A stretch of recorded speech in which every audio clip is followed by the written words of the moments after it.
Oke, selamat pagi anak-anak sekalian. Pada pagi hari ini kita eh, belajar kembali. Kita akan masuk di tema 8, subtema 1, ya, SPDP, tempo, tinggi, rendah, nada pada lagu, ya. Nah, sebelum kita memulai pembelajaran, mari kita berdoa terlebih dahulu.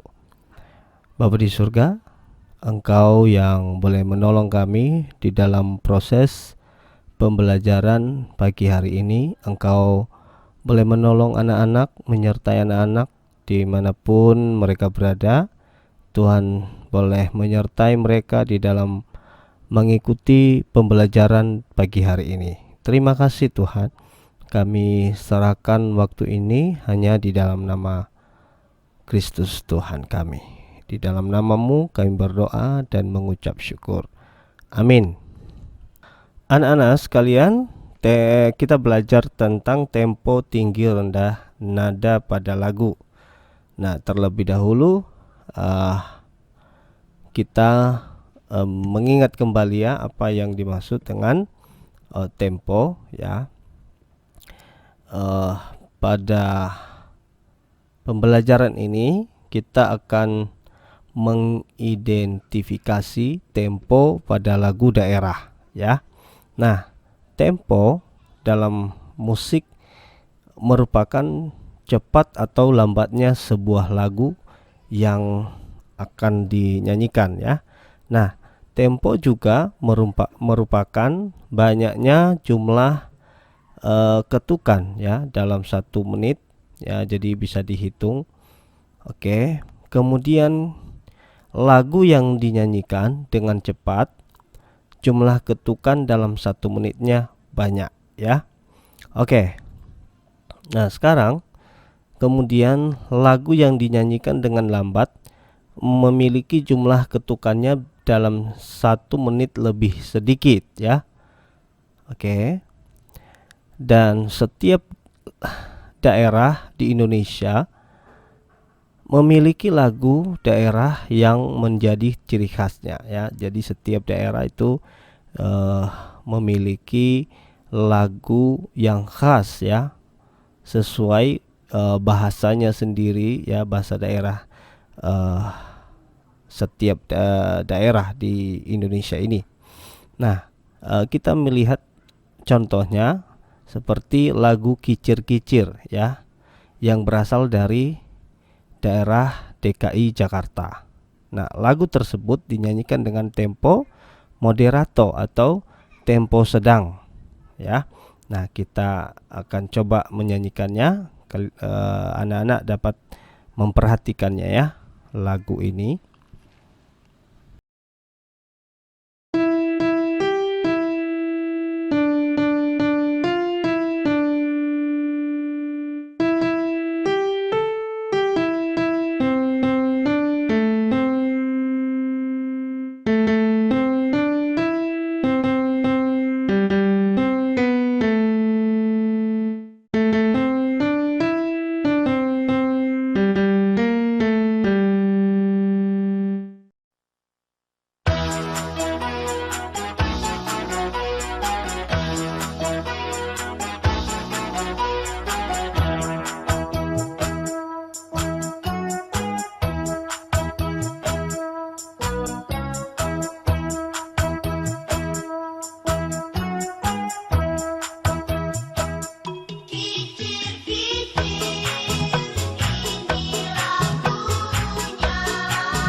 Oke, baik. Nah, sekarang menjelaskan tempo dan tinggi rendah pada nada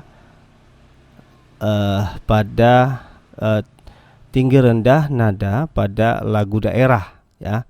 Yang pertama, saat bernyanyi mesti kita harus mengenal tempo dan tinggi rendah nada ya. Harus kita tahu, kita kenal bagaimana tempo, tinggi,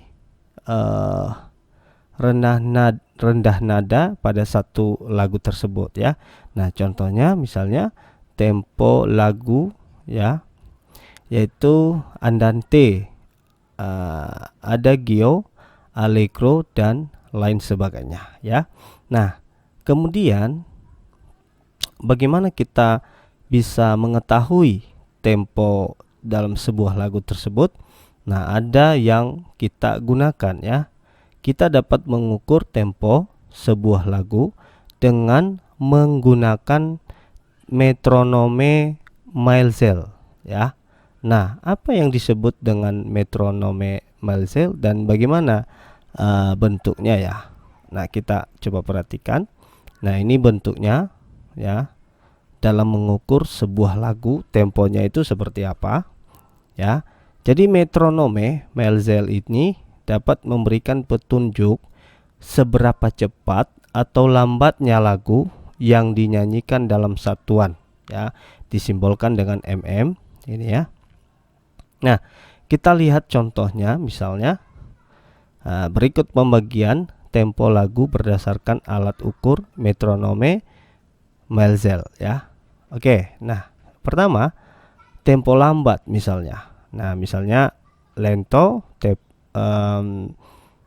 yaitu lambat. Nah, memiliki tempo sekitar 56 sampai 58 mm ya. Oke.